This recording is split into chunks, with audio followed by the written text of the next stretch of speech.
Hi, and welcome to F World, the Fragility podcast. Together with guests from around the globe, we explore how fragility manifests across economics, politics, security, culture, development, and the environment, and how we together can build a more resilient future. We are your hosts. My name is Johan Bjurman Bergman, and I'm joined by Michaela Karstay and Paul Biska. Today, we are very excited to be joined by Dr. Abdirahman Beileh, who is the Minister of Finance of Somalia. Dr. Beileh is an economist, a professor, a politician, a philanthropist, a poet, as well as an acclaimed songwriter. He has been a driving force behind the reestablishment of the Somali state and Somalia's return to the international scene. We're very excited to hear how he sees his country's future, particularly at this pivotal time, and to learn how he uses poetry and music to help foster trust between the government and Somalia's citizens. Welcome to the F World podcast, Dr. Abdirahman Beileh, Minister of Finance of Somalia. Thank you very much, Johan. It's a pleasure for me to be here and to be talking about a subject that is very close to my heart. And we will be happy to give you whatever we can provide in this interview. Thank you so much, Mr. Minister. And thank you so much for spending time with us, especially here on Eid al-Adha. And I wanted to wish you a Eid Mubarak. So let's start off with some of the formative experiences of your life. We normally ask our guests to explain to us and our listeners a little bit about the experiences, the ideas, and the people that shaped their thinking and their path, both in their life and in their careers. So please do share a little bit more about some of those formative experiences and ideas, Dr. Beileh. Well, thank you very much. It's a very, very, very long experience. I was born here in Somalia, in the northern part of Somalia. I'm born to a family that is pastoralists near Hargeisa, and grew up there. I went to school there. Both middle school and high school, and then moved to the US and did my higher level education in the US, particularly in Wisconsin. So my thinking and my thoughts have been shaped, I think, at three different levels. I think the first one is growing up in a very dire situation where drought is omnipresent, just like it is today. One year, there is plenty of rain, and therefore perhaps rainwater floods destroying livelihood, and the next year, drought and people not having adequate water for their livestock. I am from a place where livestock is the livelihood at that time, and even today, the same thing. And so that really was my upbringing. When I was growing up there, I didn't think much about my situation, because once you are in the same situation, you don't have another environment to compare with. Then you think this is normal, and you are a kid, and everything is like that. But when you go outside, then that's when you open your eyes and say, why is it the case in my country that is happening when other countries is different? And so that was a very, very important part of my upbringing, and that brought today's shape today's man, Bailey. And then I went to the Emirates and worked there for just a short period of time after high school, and so different types of people. That was the time when the Emirates were just beginning to develop. and I saw the amount of work that's being done and the work ethic. And the first time I was exposed to people from different countries coming in, but all have in common this work ethic that everybody goes in the morning. Everybody in the morning goes, and then everybody's sweating every day, unlike what I experienced when I was growing up. So that was another part of my experience. I think the third one, maybe four levels. The third one is going to school in the US, totally different world, different mindset. Everybody is busy. The kids are busy, the families are busy, and businesses are thriving, and a lot of work done already. So I see things that I never dreamed of. And so that was another very important input. Now, as I went to school, I studied finance in my undergraduate, and then I did an MBA, and mostly finance also in the MBA. Now, when I was doing the MBA, the center of finance is investment. The center of finance is investment. And so you are always maximizing something in finance. And here is this young man from Africa, from Somalia. That question is all the assumptions on investment. So my professor, I'm asking all the time, you have money to invest. How do you make the first dollar? Was my question all the time. There is this I sub 0, which is initial investment that you assume. Now I am asking, before you go further, how do you get the I sub 0? How do you get the first investment? Means how do you generate revenue? How do you generate resources?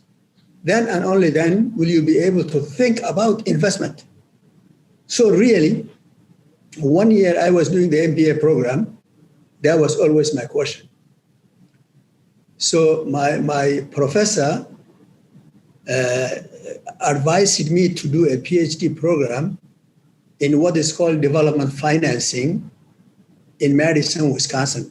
Then I was in La Crosse, Wisconsin, development financing. So he helped me get into that program where you actually talk about mobilize resources. Then you can think about investment. That's how I got into the area of development and public finance, financing resources, financing activities, identifying a need and then getting the finances to. Then luckily, I got a job with an institution whose sole job is just that, financing development, the African Development Bank. I was there for 30 years, and you name it, I have seen it. Perfect experience for me. 30 years of different positions, all the way to the director of special programs in Sub-Saharan Africa. And so I have seen all the countries. I've seen most of the countries, I must say. So this is really what shaped my life and my thinking. And then really, when I approached retirement, I wanted to take an early retirement. I was very happy to have met some of the senior people here in the government outside when I was working for the African Development Bank, and they invited me over. And and even when I was at the bank, I was working with projects that are in Somalia. Somalia was part of my portfolio, just like many other countries. But Somalia was a very difficult place to come, even for nationalists. So it was difficult for us to have projects for the last 30 years. So that is my short period of history that shaped my being where I am and how I think today. Thank you so much, Minister Beileh, for that very personal recount of your upbringing and your formative experiences. To me, three things really stand out from your story. First is the importance of questioning assumptions. Second is the central role that work ethic has played in your life and in development. And third, the importance of cross-cultural experiences to learning. And we'll hope to try and get back to those themes during this interview. But we wanted to start at home in Somalia. You mentioned that during your time at the African Development Bank, it was difficult even for Somali nationals to travel to Somalia because of the dire security situation. Yet today, the country has just had a peaceful transition of power after elections, and you have been negotiating the federal budget in Parliament for the past few weeks. What went right between that time when you were at the African Development Bank and couldn't travel to Somalia and today, where the state is reestablished and firmly a player again on the international scene? Help us understand the steps and how you made it from a challenging situation to a much brighter place today. I really think that over the last 30 years, there are many things that went wrong, but a lot of things also went right. A lot of things went wrong to an extent that we almost lost the sovereignty of this country, in my humble view.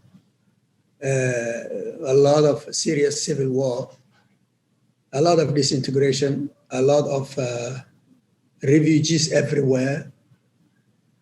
I don't know in the modern history if there is any country that had 20 years of without government, without recognized government, not recognized nation that had borders. We always was that. We were always there. But we from 1992, I think, to 2012, we had no recognized government. So you can imagine a country where there is no government, which means there are no laws, which means there are no police, no military, nothing. I mean, it is unimaginable how people function without government. So we had that very serious experience. Now, what went right was what kept us together despite those challenges. Despite those challenges, what kept us together was the harmony in this nation in many ways, the harmony of the people. You know, same people, same family, same language, you know, you heard all of that. Same, everything is the same. And so despite all these challenges, people hung on together. And people who disappeared, who survived the ordeal of going across the oceans, those people tried to chip in back home, send some money wherever they are. So they kept the family unit together when normally the men fought, the ladies, the women, Somali women. I say Somalia was saved by two factors. One is the Somali mother and the diaspora.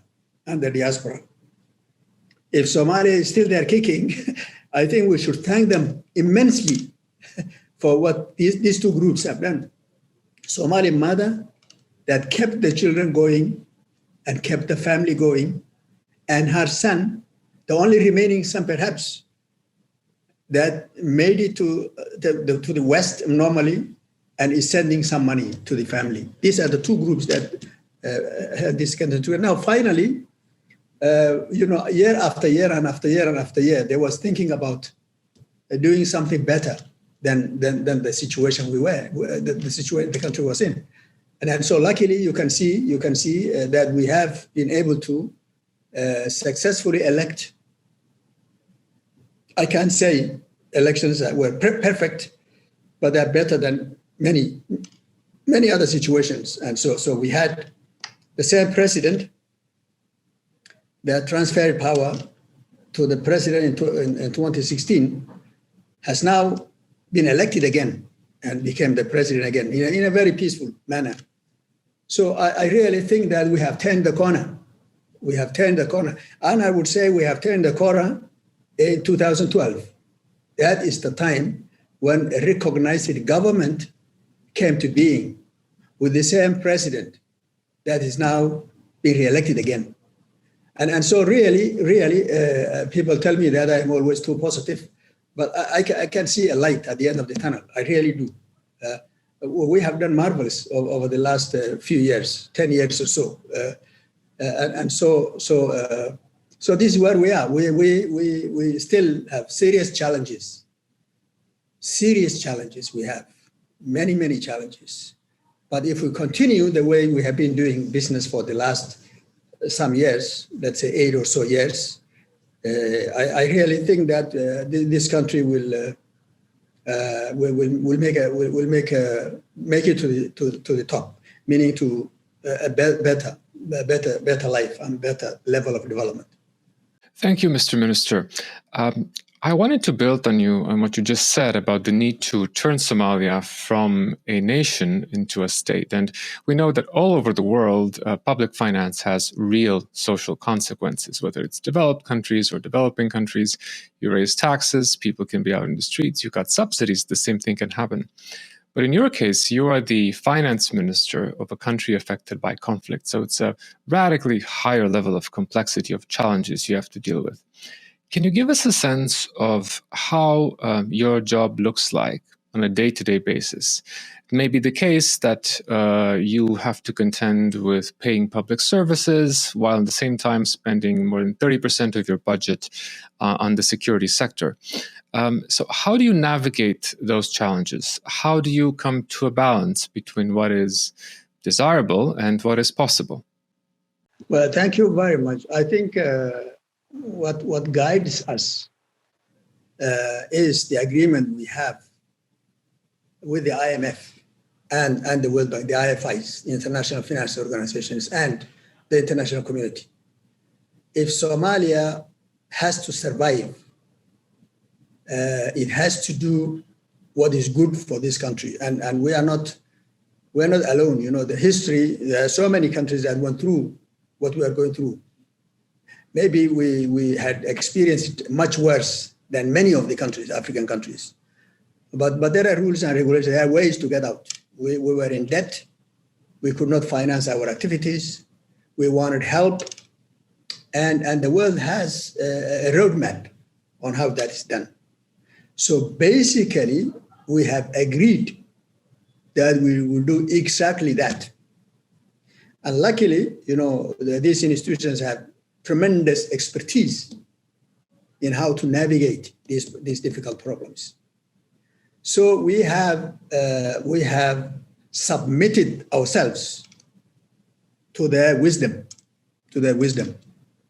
We have told them what we have, the skills we have or we don't have. Most of the time we don't have. The capacity we have, we don't have. And they have seen us all. We hid nothing. And therefore, we started from base zero and said, here is where we are. We have to build some security forces, just like any other country, and we don't have money for them.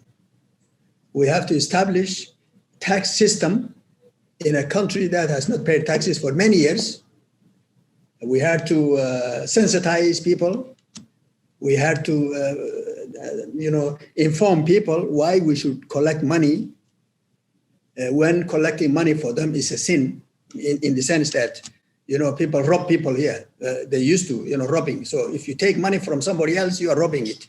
So how do you turn that into a positive revenue collection? And how do we show them, how do we get their trust, so to speak, their trust? How do we show them that what we collected is put to a good use and they can see?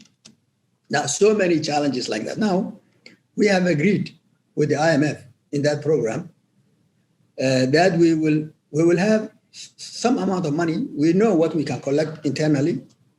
And we have agreed that every year there has to be increment. And we see what is reasonable and what is not, increment. And then we see the expenditure side. And definitely we cannot finance even 50% of the expenditure with our own domestic resources. So that being the case, international community so generous enough to say we will chip in as much as we can. But one, limit your expenditure because you don't have money. And number two, prioritize. And because of the reaction of the society, you have to bite the bullet. You have to say, these are the priorities. And so you have to develop a very thick skin and ways to explain. And at the end of every week or two or whatever month, explain to people what you have received and what you have spent on. So we clearly put that in the budget document. And, government discussed it. So everybody knows. And then the parliament discusses it and they know. They know priority 1, priority 2, priority 3. So if you have $2, we know what to expend. And they already know what I have. They already know what I have. So I think this is how we survived. To be consistent in our decision making, consistent across the board, and guided by the budget document, approved by the cabinet, the highest in the government, and then approved by the parliament, and also explained to the public, discussed it with the public before it even came to the cabinet. So really, we are surviving. If we are surviving with transparency and seeking trust among people, seeking trust and transparency. Here is what we got. They should know. Anybody who says we got more, they have to tell me where that is, and where the sources of our funding. And so we have gained a lot of trust, and so every year the revenue was increasing, but still we have a long way to go. So you anticipated just a little bit the question I have, which is about trust, especially in a country that does not have a history of either receiving services from that non-existing government or paying dues to that very same non-existing government, especially in a context where you also have a competing force, unfortunately, Al-Shabaab, both for the service provision as well as for the tax collection. And that historically has been a very tough spot for a country like Somalia, but it just got harder because of the war in Ukraine and the global food security crisis. You just laid out the agreement you have with the IFIs, how transparency helps earn some of that external trust, and how do you have to make difficult choices in terms of what your expenditures are. And I am wondering, since Somalia has just gone through, just like the whole world, through COVID, now it's going through a food security crisis. How have you seen anything like this before? Have you thought about it in the past? And how are you thinking about it right now? Yes. Now, on the transparency issue and where do we go from here, I really thought that the higher level, the government, president, prime ministers, cabinet, and everybody, we have all agreed that we change the way we do business. Because the way we did business in the past did not get us anywhere. Rather, it created a lot of havoc in the way the world sees us. Created problems. So we had to change things. We had to change course, but it was not easy. Now, the first two issues, the first one issue is that trust. And the first trust is, we wanted the government that international community trusts us that we do our best to do what we agreed. Somalia was in a problem for many years. So it was a basket case in the sense that even if letters come here, we were not able to respond. If we were asked questions, no explanations made. It was just a whole things go in there and nothing comes out. We wanted to change that.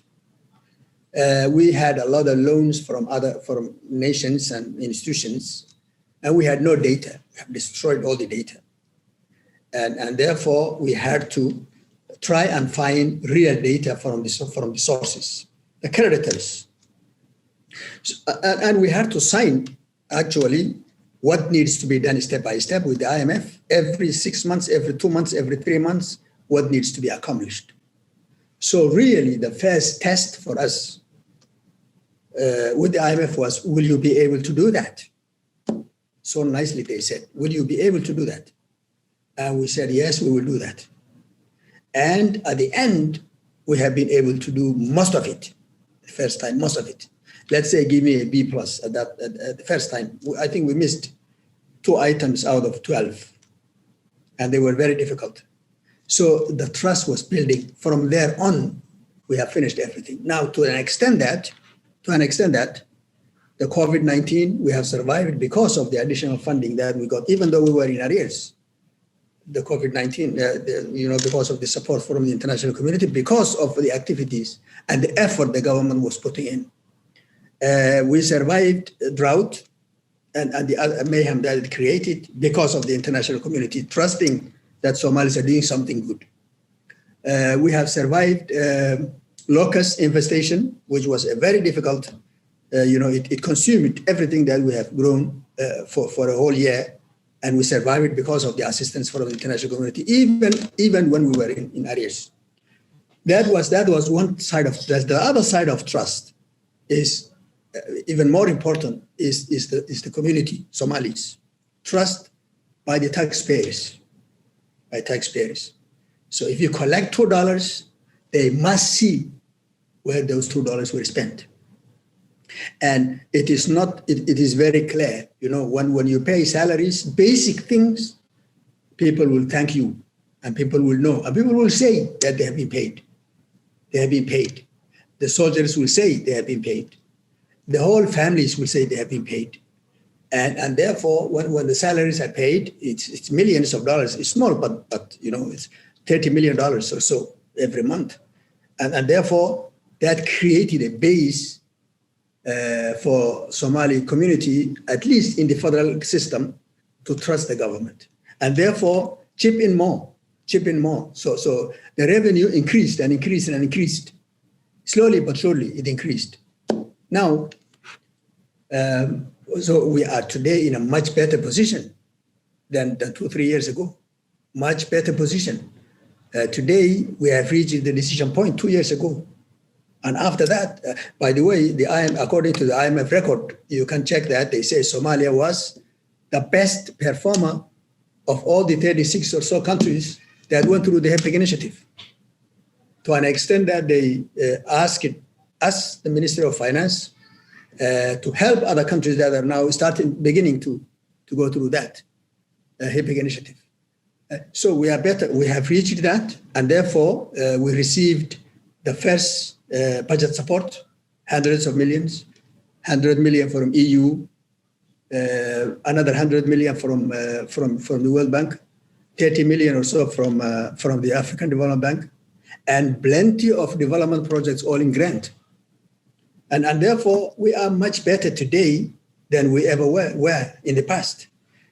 So there is something to hope for. Now we can talk about the long-term management of drought and mayhem and poverty and fragility. We talk about fragility. Maybe later we can talk about that. We are in a good footing now, very good footing, to hope for better, to hope for good, and to be able to build the basis. We have already done so. Now we are working very closely, federal government, FMSs, very, very closely. Every year we are getting closer. I mean, if we are together today, it is because basically the finance ministers of different FMSs and myself met all the time from one place to another, different parts of the country, and we discuss issues, financial issues, and so really I cannot be happier. Given the magnitude of the challenges that we went through, very, very positive that if we continue the way we are doing, next year will be completion point, by the way, and all the remaining debt areas will be forgiven.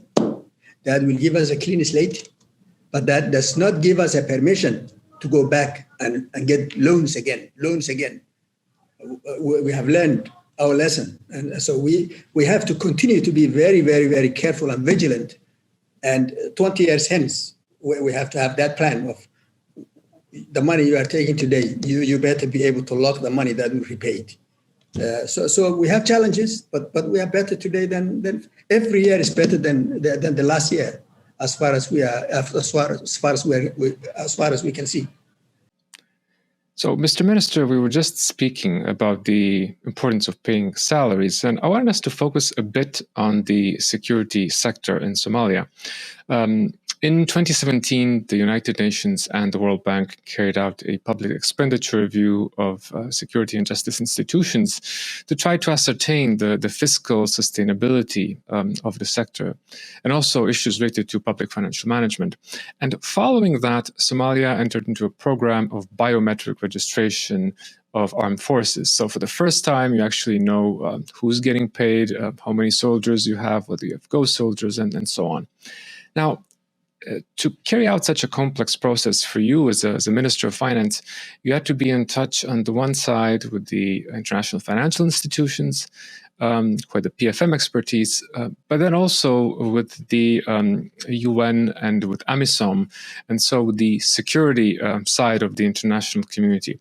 How was that experience for you like? How is it like to make the link effectively between finance and security? Yes, yes. I really think that one of the sustainable developments that we have made was to put a system in place, financial system in place that is transparent and can be seen, can be tested, can be verified, and can have a very transparent result. One of them is to know who you are paying, to know who is getting paid, and to make sure that the person you are paying is just one person, and not multiplicity of the same person in different ministries and different security forces. And number one. Number two, to make sure that the person you are paying is actually here and not a taxi driver in Cape Town or some other place. And we have seen it. We have seen a lot because of the chaos that the country was in at one point. So we made sure, we explained to everybody, if you are getting paid, if you want to get paid, show up for your work, number one. Number two, you register yourself. So we make sure that your eye and your thumb and your number, if you are a soldier, your security, they all match. And they all say one thing, this person is one. So we have all agreed. I think a bold decision is to be made at that time. Bold decisions to be made by the government, by the cabinet. And so we have agreed. And of course, we have done this with the support from the international community. Everything we did was supported by the international community. It made sense. So before we do it, we had a lot of discussions with the international community, and not only that, but also with public discussion. And anything that makes sense will make sense to most of the people. You see, most of the normal people, and I would assume we are a lot of normal people here, despite the challenges. So we have agreed that we do that. So now we have a system. And everybody is used to it. We know the numbers. First, I think we shed off a lot in the beginning. Then others came in. But anybody that we pay today is somebody that's known by and large. We are still working on it. We are not perfect. We are still working on it. But it was not an easy challenge. It was a challenge. That was a challenge. Now the other issue I must mention before I close this one is everybody who works will get his or her salary, whatever the amount is, through his account. So we asked everybody to open an account. No intermediation. No one major guy or senior person collecting the money and then going to the team and then distributing. No. So everybody, when you work, you get you submit an account So your chief knows that you are working. He attests at the end of the month that you are working. He submits a request, and the money goes directly to your account. And so that we have also successfully done that. So person who actually earned the money gets the amount. So we did a lot, but it's still a long way to go. Thank you so much, Mr. Minister. I wanted to pick up on what you mentioned about the importance of communication and also tie that back to what you mentioned previously about collaboration with the finance ministers of the federal member states. Because, of course, as we know, the success of federal Somalia is really a function of the success of its member states and the collaboration between them. So could you tell us a bit more about how this collaboration, particularly between the finance ministers of the federal member states and yourself, takes place, in particular when there are such imbalances in terms of revenue raising capacity and the reach of the government and service delivery across these different territories of federated Somalia? Yes. Now, I think we started in a very difficult situation of mistrust at that time. Where we were, different groups doing their own business differently. But the IMF program helped us all congregate and talk about commonalities. And we really went together and discussed everything very frankly.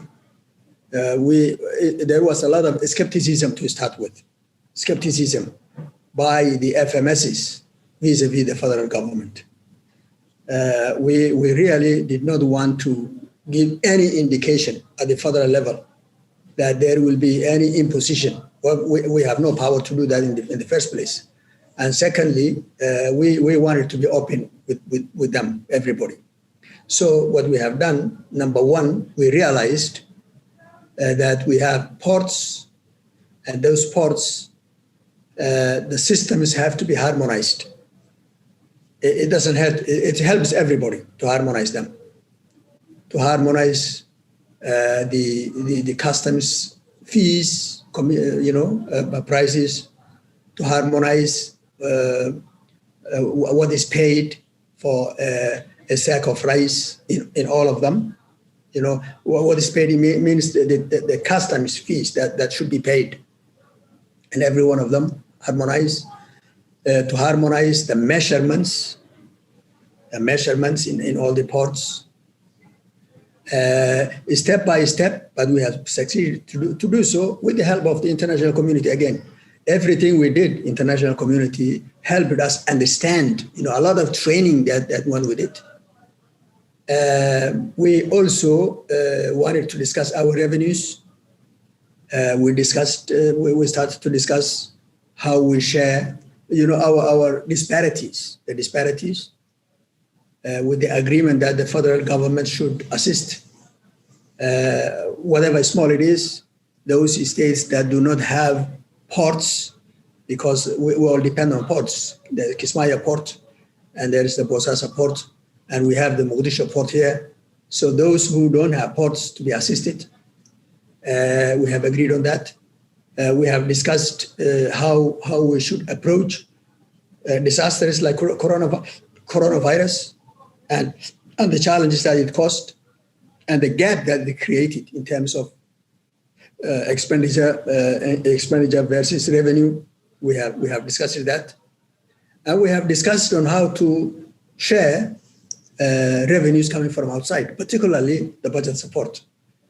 We have agreed on that. So we have done a lot together. But again, there was a big element of trust building, and rationalizing what we do. We even spoke about harmonizing the budget, so we can see finally Somalia budget. The budget you saw that I went to the cabinet a few weeks ago was just the federal government. And what comes to federal government, there are state budgets. So very soon we are going to have we have to develop a methodology where we will have one measure of a budget, not necessarily all approved by the federal parliament, even though the federal parliament represents everybody. But at the end, we should have a summary of everybody. So we have a national budget, not only the federal budget. So we are discussing. We also, I must say, we have developed over the last 6-7 years a lot of rules and regulations, the laws of the country, financial laws. And those financial laws, we have agreed that we all discuss it internally, our finance ministers. We have a technical group, working group. They look at it, they discuss it, they agree, and then the ministers come and they agree, and then we take it to the parliament when everybody agrees. So later on, they don't. Nobody sees some deficiencies. We own what comes out. So we have really come. We have come a very, very long way. And the fisheries, for example, natural resources. How do we share them? Natural resources in general. Of course, our constitution is not complete yet. So parts of sharing resources will have to come from the constitution, which is still a draft, not complete. Which means that the constitution will say what activities should be done at what level, and therefore what taxes should be earmarked for that activity. It's when you know who should do education, for example. What is the federal government responsibility at education, higher education, lower education? And how do you fund it? Will depend on who takes the responsibility of what.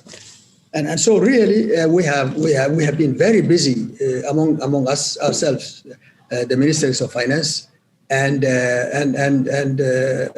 we have come a long way. We have come a long way. At least we trust each other, and we still continue to, despite challenges of the elections, we still ourselves held the country together financially.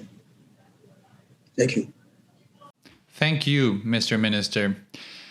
And in your narrative really emerges how important discussion, collaboration, and trust building has been for reestablishing statehood in Somalia and for helping Somalia back to the international stage. But there is, as we know, also an actor in Somalia who doesn't discuss, does not collaborate, and actively destroys those attempts at building trust, which is Al-Shabaab.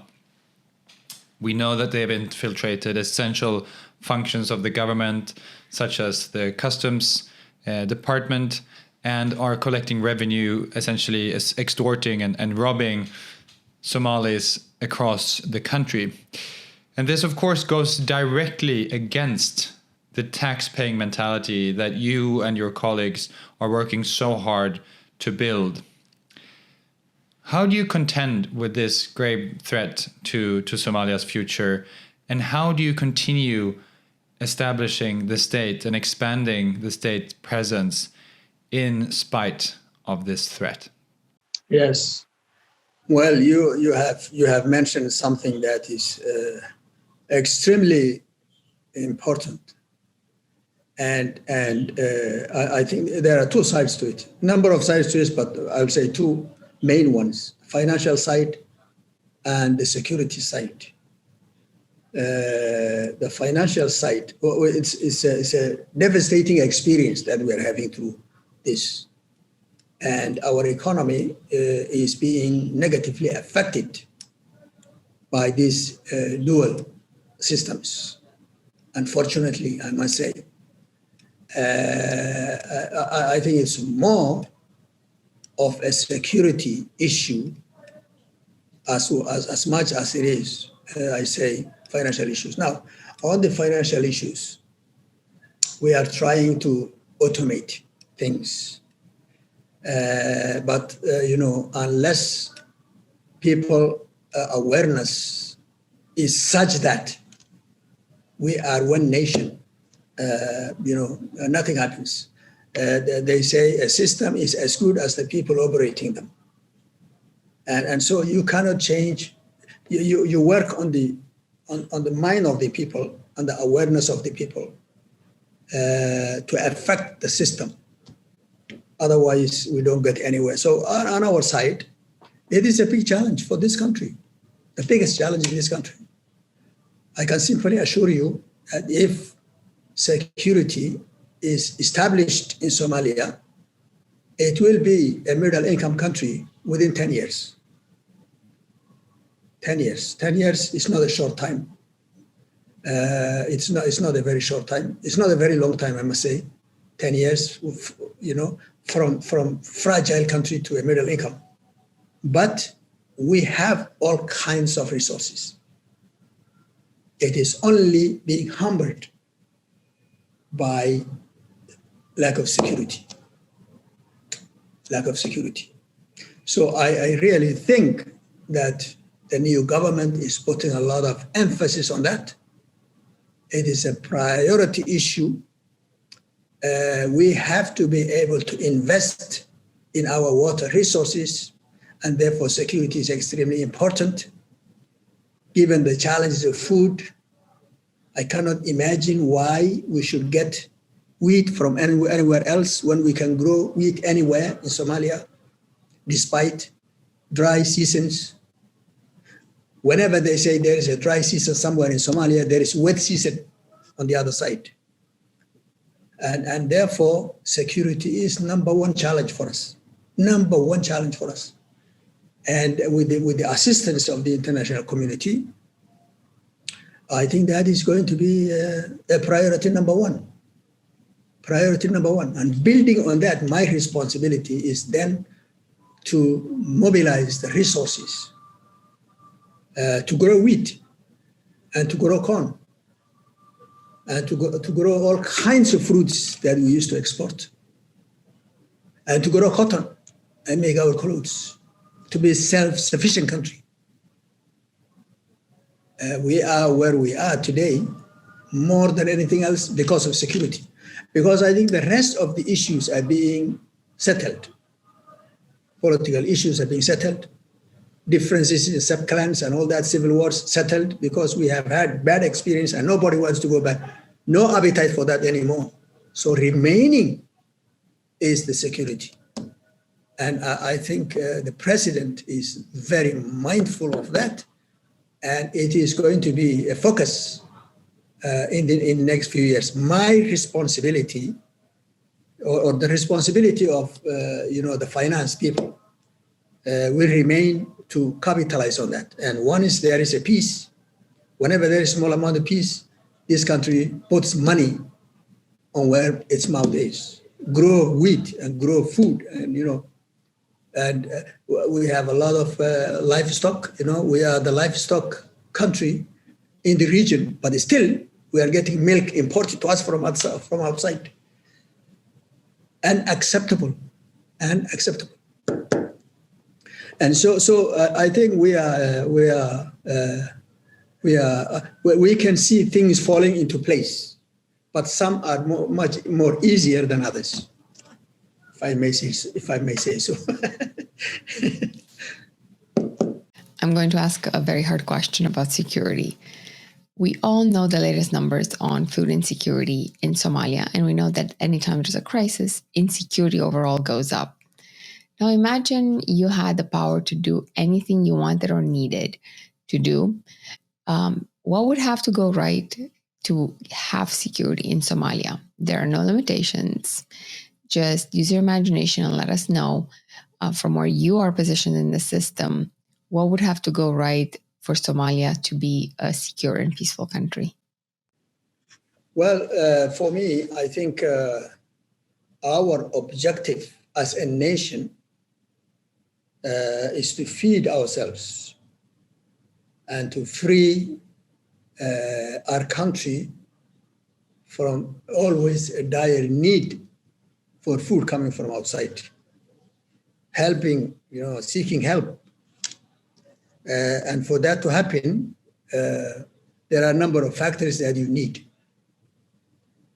One natural factor is, do you have adequate land you have adequate resources, you have adequate water, you have land on which to grow food, and all that is given. Do you have adequate labor? That is also given. Do you have adequate skills? Perhaps. If you don't have it today, you can have it tomorrow. And then the elephant in the room is security. If you don't have physical security in the countryside, you can't do anything. You don't grow food in the streets of Mogadishu, You don't grow food there. You grow where the water is, where the land is, outside the capital. And that is where the challenge is. So if I have to summarize, we have to liberate this country and make investment possible in areas that are suitable for growing food for consumption, and growing food for export. And that is really what we need to do. And I think those who are closer to those areas than me are very busy on that. They are very busy on that. The lead among them, of course, the president and the prime minister are working on that, and the ministers in charge of that. For me, I like that. I like to see that happen. And my responsibility, or anybody who is here, that is his or her responsibility, is going to remain to then finance the activities. One is the security is in place. One is peace holds in those areas that matter. Then we have to be able to amass resources, mobilize resources from outside and from inside, so this country can feed itself. Mr. Minister, I wanted to connect the point you've just made now with the start of our conversation. When you mentioned that as a young man, when you traveled, you always questioned and wondered why was development and progress possible in other countries that you were visiting, but not so much in Somalia. And you mentioned that one of your earlier answers was the work ethic that you've seen in action in the United Arab Emirates. How has that answer changed over time? And you've mentioned also fragility. How does fragility fit into the picture? And what does a country need to exit fragility? I think the issue of work ethic depends on activities people do versus what they receive. You buy things, you buy things and you sell things. That's how I see humanity. You buy things, you sell your services, and you get enough adequate resources, or you quit. You buy your shirt if the price is good, and you sell your services if the price is good. So we just need somebody, an arbiter of that. We need an arbiter of that says your 1 hour work is worth X. And if you don't do it, then I will not pay you. That is as simple as that. You are looking for a job. Your job is worth this. So you need to put the system in place first, that evaluation system. And I think now it's almost done. It's almost done. The value of jobs and the terms of reference and the functional statements and structures and all that are now in place. And the rules are in place. Go to work this time and finish this time, and then you pay this much. It will take a while for us to adapt that system mentally. And we need a government. Of course, the government has started already that if you don't work, you will not get paid. So the work ethic is it. The center of development is work ethic. And public sector must borrow work ethic from the private sector. If you are working in somebody's shop, a mall or something, that guy is there looking for you. He's there. He's watching his activities and what you do. And so the minute you are away, you pay for it. But in developing countries, what I saw is that government jobs are given for granted. First of all, nobody will fire you. It's very difficult to get fired from government, something. And secondly, you can dally and do all kinds of things, and not strict. In some countries, it's not like that, and therefore creation of work ethic in the mentality of workers, staff. First, they have to be forced to do that, and they will get used to it, and they will feel bad. We have to create that conscience that tells you that today I have not worked. What am I being paid for? That awareness, that conscience is extremely productive and important. And it will take a while for that to happen. We just have to force people to go to work, specifically when they are supposed to work, and get paid for that. And if they don't work, they don't get paid. We just have to enforce that. Now, fragility is a big subject. Fragility. It's fragility. It's inability to address challenges as they come, inability to plan for challenges, susceptible, vulnerable. Now, drought can happen anywhere, but why are our people dying and not others? Drought happens everywhere. There are drought in Italy today. There is a drought,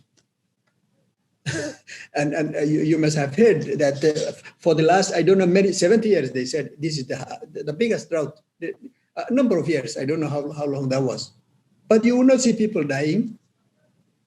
They have ways and means of addressing those vulnerabilities and challenges. So fragility is inability to anticipate and to address the challenges that are sometimes unforeseen challenges. And it's a characteristic of a developing country. You don't have enough. It's hand to mouth. This is what we are, hand to mouth.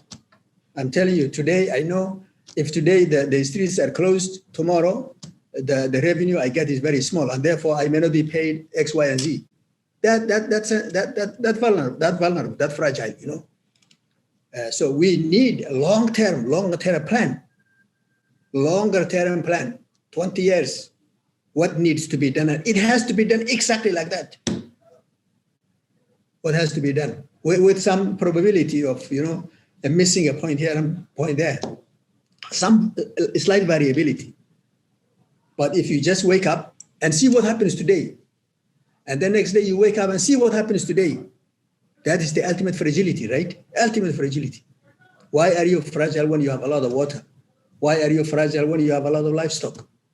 Why are you fragile when you have resources, minerals, you have gold, you have everything? Why are you fragile? It is the people and their mentality that's missing. And I think the greatest gift to humanity is the mind of the person. Greatest gift. In economics, they say production is the function of two things. Capital and person. Physical capital and a person. Put the two together, and a person more important. Even if you don't have the capital and you have people who can think, you can go far. You can go far. I tell you, you can go far. So that's what we have to work on. I get very emotional about these things. Please don't apologize, because this is actually about humans, right? We're here talking about finance because we care about people. And I want to keep us on the same track of people, of values, of work ethic. And there are many studies that really show that the kind of values a nation holds really matters for economic growth, for development. So in turn, when considering development, we should also be considering values. And how do you bring about the kind of values that then lead to better outcomes for people and their own lives, better outcomes for a country overall, and even the kind of values that then build the human capital necessary for economic growth in the future? In your opinion, what is the role of values and the role of culture in setting up a country on a sustainable growth path? And then how do you build those values in a society? I really think that it doesn't take miracles to build that kind of thing. It's if you want to get paid, somebody has to tell you to work. And it's only private sector. Public sector. It's only public sector. Private sector, you walk into that shop and you buy things on the price tag, that person will not negotiate. There's no because they know the cost of that, and they have a small margin of profit. Same thing is true. Okay, the reason that you are taking $5 an hour is because your production is valued, what you can produce. So you have to be able to produce that $5 and a bit more for the person who recruited you. And so therefore, the issue really is the work ethic has to be forced. Otherwise, it is stealing, right? It has to be not working and earning money must be equivalent in the minds of people as stealing somebody else's money. A very important message, Minister Beileh. We wanted to change tax slightly to talk about something else that is very close to your heart, which is your poetry and your music. You've said before that you use arts, poetry, and music as a way to communicate with the Somali people and to build this trust that we have touched upon so many times already in this interview. Could you share with us a little bit more about the themes that you write on and how your songs and your poetry can help foster the values and behaviors that are needed for Somalia to prosper in the future? Well, the songs and poets and all that poetry is, it is when you reach some boiling point on certain things, then you have a high level thinking that creates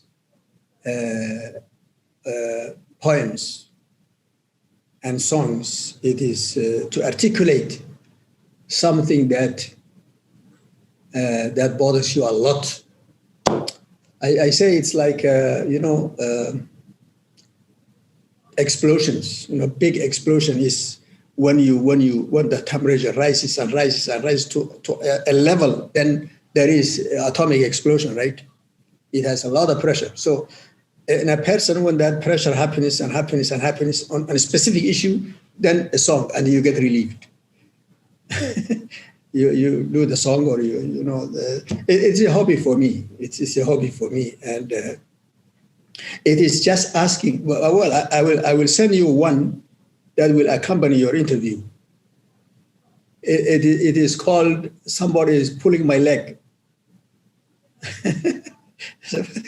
Pulling my leg, and or maybe others. I have many of them that will be in line, in harmony with our discussion today here. We'll send you some, you select. It's a hobby. It's a hobby. Some people have hobbies of playing tennis or football. When you finish your work. So it's just a hobby. Just a hobby. Expression of certain things that I have very strong feeling about, and mostly development. Never anything else. No hatred, no songs for love or all that. No, development. I think it's such a creative way to use art to shape the narrative and foster development. And we wanted to build on that to kind of come back to Somalia and the region.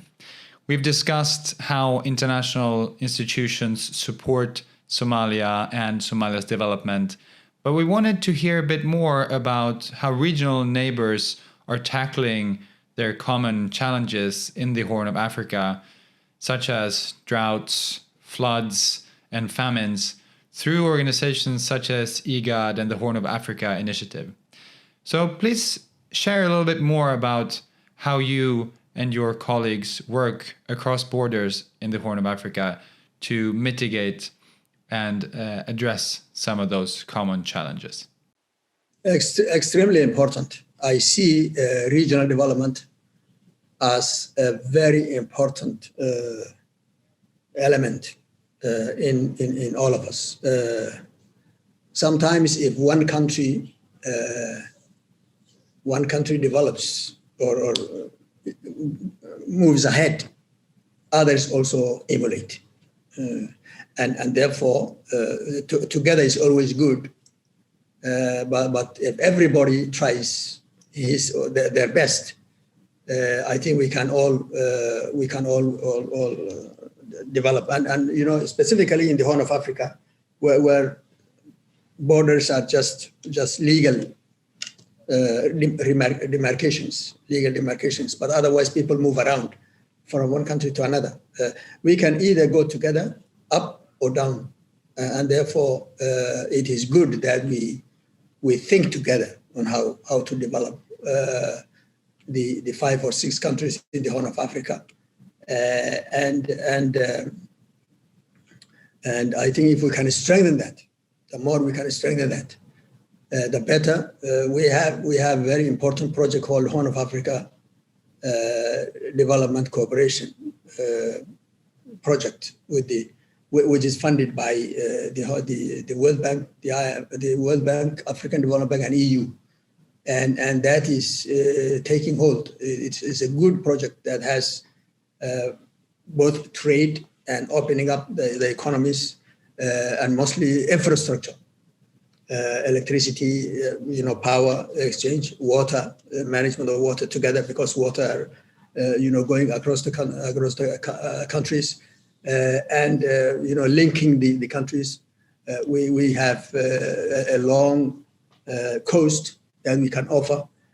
Others will offer population, huge populations like Ethiopia and others, and so therefore we are opening up. We are opening up our borders to each other, and I think that will help a lot. But I think what is very important is that every country must take serious steps internally to be competitive. Much like Europe, when European Union was being established, there were some standards set, and so you can join the European Union if you fulfill a number of conditionalities on your inflation, on your taxation, on your social elements, and all these things, and so you are tested. So really, even though all of us are not doing so well, there has to be some standards for us as a collective measure of progress. And I would really say that an educated community is prone to disaster. Uneducated. We were talking about human faculties. We were talking about work ethic and all that. Well, all that, education will create, and classroom education will create a lot. Discipline in schools, and access to education. This is something that has to take our common priority. Access to education. It is when you educate people that they question. Development is questioning things. Why is this happening? Not what is happening. Why is it? Why what is happening is happening, and that's in schools. Very serious, school systems, and access to more kids to school. Unfortunately, resources are such that you just don't have adequate resources to have everybody go to school, particularly girls. So very, very many challenging and very interesting things that can take place. Really. Dr. Beileh, I'm mindful that we're heading towards the end of our conversation very soon, but there's one question that I've been meaning to ask you. You've outlined again and again the importance of Somalia's international partners in helping you make progress, and how much you've worked hard to win their trust and to show good faith. But I'm also wondering, in your experience interacting with international institutions, whether it's with Somalia's neighbors, what were some of their blind spots and misconceptions that you actually had to fight against? What were some of the misunderstandings that you had to explain and to help move the needle forward? Okay, now I think I have seen that myself. The first time that we met with the international community, In most cases, they were not interested. They did not think that we will live up to what we are signing. We will be able to do what we are signing. And really, we have come a long way. We have just told them, trust. We need, well, if somebody doesn't believe you, there is no need to argue. You just do what you need to do. If somebody doesn't believe you, you have two choices. If you are strong enough and you live, you live. Or if that person can help you, then you do what you have to do and prove them wrong. Prove them wrong. Let me give you a story. The other day, I think about 2 months ago, I visited somebody that I also saw 5 years ago. And a very senior person in one of the nations that are very helpful. And he recalled the first time that we met. And I remember it very clearly. I remember it very clearly when we first met. I think today, he has changed totally. And he is advocating for Somalia today. Advocating for Somalia. It is not one person. You know, we used to have round tables. First 2 years, no round table. First year. The second year, a very small round table. Every year, the round table in the meetings, World Bank, IMF meetings, every time the round tables were getting bigger. And now, I think we are now well respected as far as what we said we can do and how we did it. And we can be trusted. We can be trusted. And therefore, really, my own thinking is, we know what needs to be done. We know what needs to be done. We have seen it in other countries. Do it. So for me, what is it that's wrong with me that I cannot do it? I have seen other countries do, and that was my argument. And they give you the benefit of the doubt and say, okay, do it. So I will do it. I have done it. We have done it. So trust was building and building and building. And now we are at par with everybody else, except we still cannot cover our expenditure adequately. And the day will come when we will also perhaps sit on the other side of the table and contribute to the building of other nations. Why not? Why not? Why not? Why not? Exactly. Given Somalia's resources, it wouldn't be surprising that you could get there one day. And I have a question about one resource that we haven't yet mentioned, oil. You just mentioned how you lack financial resources, how those resources could be put to good use to educate the next generations, to educate women, to educate everybody. So, is it a good idea to develop oil and gas in Somalia now? If not now, when? And what does it depend on? I'm thinking here more about the legal and financial framework. And you talked about the constitution. You talked about how a resource development has to wait to clarify whose resources are they and how do they get divided and how the revenues can come back to the state. So especially in the current climate with the high prices for oil and gas, it's very attractive for any country that has oil and gas resources to go ahead and develop them. How are you thinking about these resources? How can the state benefit from them? And how fast could you even develop them? Yes.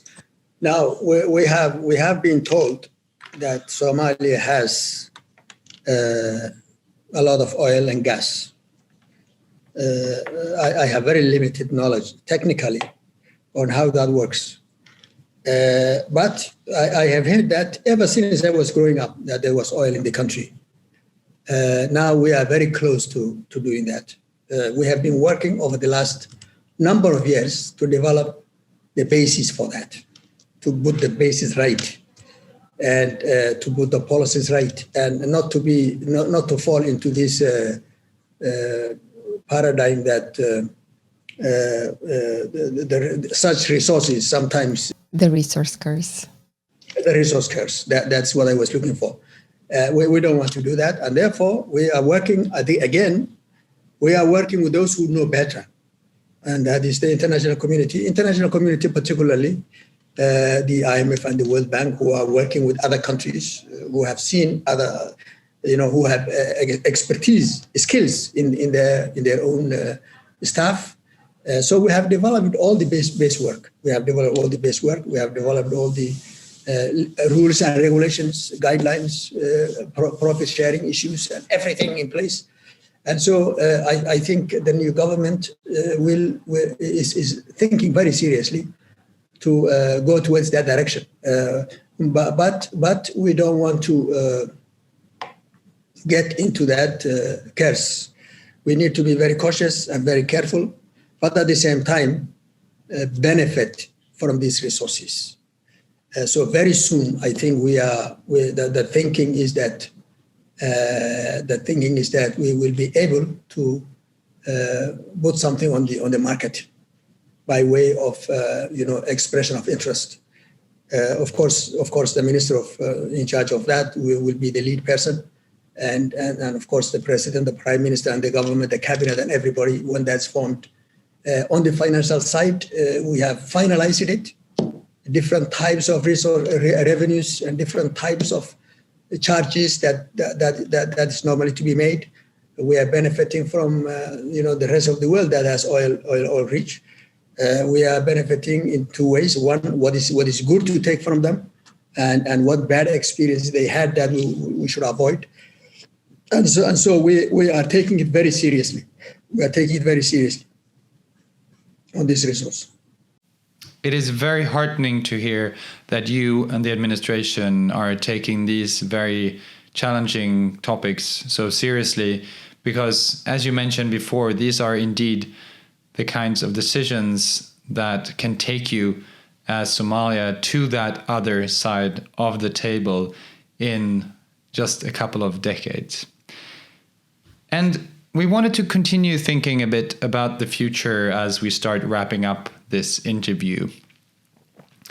Your country has made enormous progress in the last 10 years, but there are, as you've alluded to, grand challenges that still remain for Somalia to sustain this progress and to really move to a sustainable place. So from where you are sitting in the Ministry of Finance, where will Somalia be in 10 years? And what, according to you, are the three most important priorities for the country to get there? 10 years from now, it is not impossible for me to imagine in 10 years. I have to take into account all the challenges that we have and not to underestimate them. 10 years is not a very long time. But in 10 years, if the way we are working today continues, we should be able to feed ourselves completely. That much I can say. We should be able to export a lot of our produce. I wouldn't even say oil yet, because that oil thing takes a long time to develop.